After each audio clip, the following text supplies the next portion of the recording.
বাচ্চো, আজি মই জীৱনৰ কথা ক'ব ওলাইছো।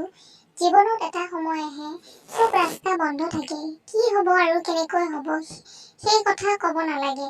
গুনাহ হয়, গুনাহে সদায় আল্লাহৰ পৰা দূৰ কৰি দিয়ে। আল্লাহ সদায় সেইজন মানুহৰ পৰীক্ষা লয়, যাক যি হৈ আছে আল্লাহ তাআলাৰ হুকুমত হৈ আছে। আল্লাহ সদায় পৰীক্ষা কৰি চাই সহ্য কোনে কৰিব পাৰে।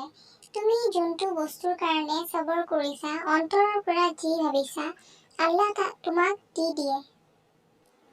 কিন্তু আল্লাহ সেইজন মানুহৰ পৰা খুশ হয় যোনে আল্লাহৰ কামৰ পৰা বিশ্বাস ৰাখে, যোনে এইখিনি জানে পৰীক্ষাৰ পিছত সেয়েহে ডাঙৰ ঘৰ প্ৰাপ্ত কৰে। আল্লাহ কিয়ামতৰ দিনা দুখী নহয় যেন আমাৰ পৰা। আল্লাহ আমাক চাইও আছে আৰু শুনিও আছে। বুজিলানে বাচ্চা? আজি ঈদ হয়, জলদি মেকআপটো কৰোঁ, কামো আছে নহয় কৰিবৰ কাৰণে। ঠিকে আছে, আজি ঈদ হয় তাতে। ইমান দীঘল হৈছে নহয় গছ-গছনিবোৰ, সেই কাটিয়ে থাকিব লাগে আৰু গাৰ্ডেনিং মানেই বেলেগ আৰু। জলদি কামখিনি সমাপ্ত কৰি লওঁ, নহ'লে বাটো এতিয়া নামাজ পঢ়ি আছে, নামাজ পঢ়ি উঠি আহিব মোক কালি আপেলখিনি পাৰোঁ। আলচি কৈ থাকিব নহ'লে। আপেল পাৰি লওঁ, আপেল পাৰি যাওঁ, হাত ধুওঁ ভালকৈ, ধুতে যাওঁ, হেণ্ড ৱাছ দি হাত ধুওঁ। তাৰপিছত মই যাওঁ কিটচেনত চিকেন এণ্ড পিজ্জা বনাওঁ। আল্লাহ, আজি ঈদ হয়, ভালে ভালে ঈদটো যায় যেনেকৈ সকলোৰে পাৰেচানি দূৰ কৰি দিবা মৌলা।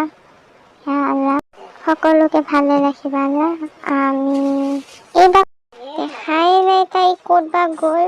মইতো নামাজ পঢ়িছোঁ, তাই বা ক'ত গ'ল। কামো কৰিব আছোঁ, হ'লনে নাই বাকীখিনি গাৰ্ডেনিঙো কৰিব আছে। ইৰহা ক'ত গ'লহি তই? ইমান কাম কৰিব আছে, মই আকৌ দিনৰ কাৰণে বনাবও লাগিব। ঈদ হয়, চিকেনখিনিও বনাব আছোঁ। এতিয়ালৈ মৰ্ণিং ব্ৰেকফাষ্টে কৰা নাই, কিবা হ'ল। তাই কিটচেনততো নাই,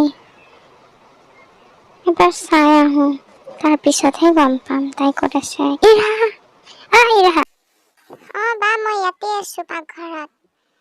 মই চিকেনখিনি বনালোঁ, পিজ্জাও বনালোঁ। বা তই গোটেইখিনি কাম কৰিলি, ভালে হ'ল দে। ব'ল আমি মেলাত যাম। সকলোকে ঈদ মুবাৰক।